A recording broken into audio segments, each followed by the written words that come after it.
मैं जिस दफ्तर में क्लर्क था, रहीम बाबा उसका चिपड़ासी था। वो हम सब का दौड़ दौड़ कर काम करता और कभी बेकार ना बैठता। लेकिन एक अजीब बात ये थी कि रहीम बाबा को आज तक किसी ने हंसते नहीं देखा था। वो सभी को उदास उदास नजरों से देखता। मैंने उससे बारहा पूछा, रहीम बाबा क्या बात है, आप हंसते मुस्कुराते क्यों नहीं, हमेशा उदास क्यों रहते हैं? हंसने मुस्कुराने के दिन तो आप लोगों के हैं बेटा, वो जवाब देता। क्यों बाबा, क्या बुढ़ापे में लोग हंसना भूल जाते हैं? ये बात भी नहीं है, वो कहता। तो फिर क्या बात है? लेकिन बात उसने मुझे कभी ना बताई, और मुझे ही क्या किसी को भी ना बताई। लोगों का कहना था कि रहीम बाबा बहुत दुखी है। उसे क्या दुख था ये किसी को मालूम ना था। मैं हर वक्त उसके बारे में सोचता रहता। मेरे दिल में उसके लिए बेपनाह हमदर्दी पैदा हो चुकी थी। आखिर एक दिन छुट्टी के वक्त मैं उसके पीछे चल पड़ा, क्योंकि मुझे तो ये भी मालूम नहीं था कि वो रहता कहाँ है। कोई 1 मील तक उसके पीछे चलना पड़ा। फिर कच्चे मकानात का सिलसिला शुरू हो गया और वो एक घर के दरवाजे पर रुककर उसका ताला खोलने लगा। उस वक्त मुझे मालूम हुआ वो अकेला रहता है। रहीम बाबा, मैंने मीठी आवाज में कहा तो वो चूक कर मुड़ा और मुझे देखकर हैरान रह गया। बेटा तुम और यहाँ? हाँ बाबा, मैं तुम्हारे पीछे चलता हुआ यहाँ तक आया हूँ। लेकिन क्यों? उसके लहजे में हैरत थी। आज मैं ये जान कर रहूंगा कि आपको क्या दुख है। तुम जान कर क्या करोगे? कुछ भी नहीं। करना क्या? आपके दिल का बोझ भी हल्का हो जाएगा। अच्छा जनाब, तुम बैठो, मैं तुम्हारे लिए चाय बनाता हूँ। बाबा, मुझे चाय की जरूरत नहीं, आप भी इत्मीनान से मेरे पास बैठ जाइए और मुझे अपनी कहानी सुनाइए। वो चारपाई पर मेरे साथ ही बैठ गया और अपनी कहानी इन अल्फाज में शुरू की। बेटा, ये तो तुम्हें मालूम ही होगा कि आज से 30 साल पहले पाकिस्तान पहुंचा और पाकिस्तान बनने के मौका हिंदू मुस्लिम फसादात हुए थे। उन दिनों मेरा एक 10 साल का बेटा था। जब फसादात हुए तो मेरी बीवी मारी गई। मैं किसी न किसी तरह बच गया, लेकिन जब मैं घर से निकला तो मेरा बेटा मेरे साथ नहीं था। वो हिंदुओं के खौफ से भाग कर न जाने कहाँ छुप गया था। मैंने चाहा कि मैं वहीं रुक जाऊं, लेकिन मेरे मोहल्ले वाले मुझे जबरदस्ती अपने साथ ही ले आए और मैं पाकिस्तान आ गया। आज 30 साल हो गए हैं। मेरी आंखों के सामने मेरे बेटे की तस्वीर आज तक घूमती है। वो मुझे हर वक्त याद आता रहता है। अगर वो मर गया होता तो मुझे कभी का चैन आ गया होता। अब खुदा जाने वो कहाँ होगा, किस हाल में होगा, जिंदा भी है या नहीं। मेरे दिल को किसी तरह करार नहीं। ये कहकर वो खामोश हो गया। उसकी आंखों से आंसू बहने लगे। मैंने उससे पूछा, आप हिंदुस्तान में कहाँ रहते थे? दिल्ली में बादशाही मस्जिद के पीछे। आपके बेटे का नाम क्या था? फिरोजदीन। आपके पड़ोस में एक हिंदू भी रहता था ना, जिसका नाम राजनाथ था, और उसकी एक बेटी भी थी। उसकी बेटी का नाम शीमा था। वो एक बार दरिया में गिर पड़ी थी और उसे एक मुसलमान ने बचाया था।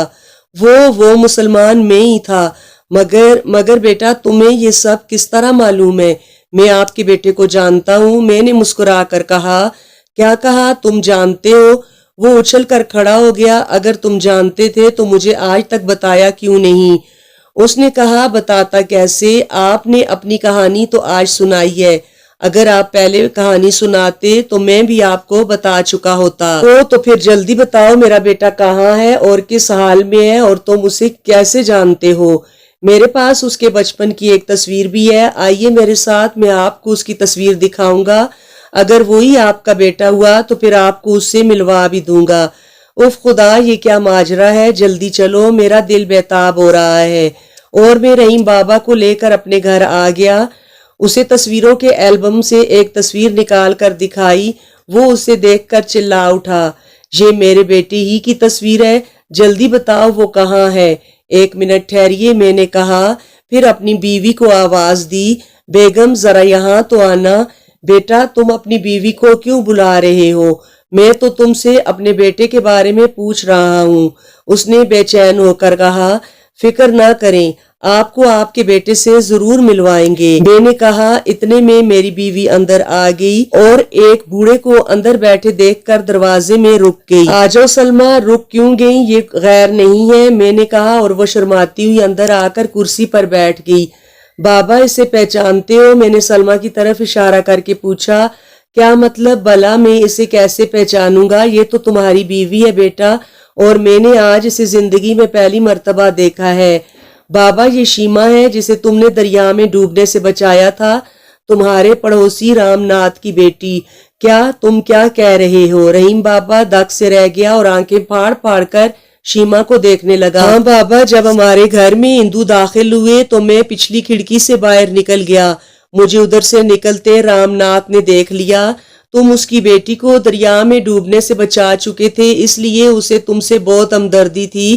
اس نے مجھے اپنے گھر میں چھپا لیا اور پھر میں وہاں اس وقت تک چھپا رہا جب تک فسادات ختم نہیں ہو گئے، لیکن آپ جا چکے تھے اور آپ کا کوئی پتہ بھی نہیں چل سکا تھا، اس لیے رام ناتھ نے سوچا ہوش سنبھالنے تک مجھے وہیں روک لیا جائے۔ اس نے مجھے لکھایا پڑھایا اور جب میں بڑا ہو گیا تو اپنی بیٹی کی شادی بھی مجھ سے کر دی۔ پھر ہم دونوں کو پاکستان بھیج دیا۔ سرکاری افسروں کی منت سماجت سے یہ مسئلہ حل ہو گیا تھا۔ میں نے پورے پاکستان میں آپ کو تلاش کیا مگر آپ کا کوئی پتہ نہ چلا۔ آخر میں اس شہر میں آ گیا اور میں نے یہاں ایک دفتر میں ملازمت کر لی۔ آپ وہاں چپڑاسی تھے۔ جب میں آپ کو دیکھتا تو میرے دل کی حالت عجیب سی ہو جاتی۔ میں نے آپ سے بہت دفعہ آپ کی اداسی کی وجہ پوچھی لیکن آپ نے نہ بتائی، حالانکہ آپ کو تو چاہیے تھا ہر اس آدمی کو اپنی کہانی سناتے جو سننا چاہتا تھا، اس طرح لوگوں کو پتہ چلتا رہتا، لیکن آپ شاید لوگوں کو دکھی کرنا پسند نہیں کرتے تھے۔ آپ اپنے غم کو سینے میں چھپا کے رہے۔ میں تو یہ کہوں گا کہ خدا کی مرضی اسی طرح تھی۔ تو بابا، آپ کا بیٹا فیروز دین آپ کے سامنے اور یہ آپ کی بہو ہے، اب اس کا نام سلمہ ہے اور خدا کی مہربانی سے یہ مسلمان ہو چکی ہے، اور یہ سب صلہ ہے آپ کی نیکی کا جو آپ نے سلمہ کو دریا میں ڈوبنے سے بچا کر کی تھی۔ اگر آپ ایک ہندو کی بیٹی کو ہندو خیال کرتے ہوئے ڈوبنے دیتے تو آپ کو آج آپ کا بیٹا بھی نہ ملتا۔ اللہ تعالیٰ کسی کی نیکی کو رائیگاں نہیں جانے دیتا۔ یہ کہہ کر میں خاموش ہو گیا۔ میری آنکھوں میں خوشی کے آنسو چھلک آئے۔ پھر میں اٹھا اور ان سے لپٹ گیا جو 30 سال تک میری یاد میں روتے رہے تھے۔ آنسو تو اب بھی آنکھوں سے بہہ رہے تھے لیکن یہ آنسو خوشی کے آنسو تھے۔ سلمہ کی آنکھوں میں بھی آنسو تھے۔ بابا مجھ سے الگ ہو کر سلمہ سے لپٹ کے اور اس کے سر پر ہاتھ پھیرنے لگے، اور میں رام ناتھ کے متعلق سوچنے لگا، دوسرے مذہب کے بھی کچھ لوگ اتنے اچھے ہو سکتے ہیں، شاید کوئی سوچ بھی نہیں سکتا، لیکن یہ ایک بڑی حقیقت ہے جسے کوئی جھٹلا بھی نہیں سکتا، اور اس بات کا سب سے بڑا ثبوت ہم تینوں کی آنکھوں میں چمکنے والے آنسو تھے۔